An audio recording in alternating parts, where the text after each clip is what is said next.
Oregon Governor Kate Brown invoked her executive authority to create a unified command of law enforcement agencies, putting Portland officers in a supporting role. She's also placing Oregon National Guard soldiers on standby for the elections. This is all in anticipation of violence in Portland as results from the election start rolling in.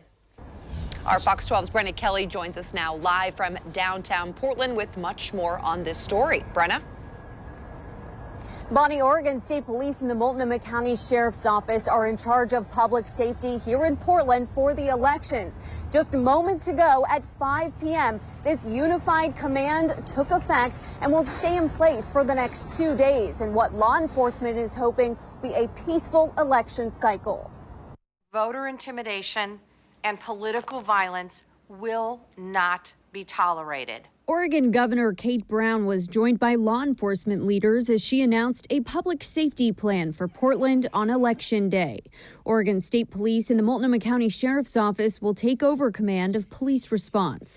It's in an effort to prevent violence and property damage and brace for the possibility of unrest to follow elections for weeks. Brown is also placing the Oregon National Guard on standby. Oregon National Guard Major General Michael Stencil says if needed, they can assist with crowd and traffic control, detention support, and logistics. The bottom line, as you noted, is we're there in a supporting role. And while we're always in a position to defend ourselves, we'll be looking to Oregon State Police, Sheriff's Office, and Portland Police Bureau to provide us any type of cover since we will not be armed. Under Brown's control, Portland police officers can now use tear gas. Law enforcement needs these tools at times to keep Oregonians safe and to protect property. In the lead up to the 8 p.m. ballot drop-off deadline tomorrow, sheriff's deputies are directed to respond to reports of intimidation at voter boxes. This is on top of their collaborative response in Multnomah County, where OSP and the sheriff's office are working with not only PPB, but Sheriff Mike Reese says also Port of Portland and Gresham police officers should they need their help.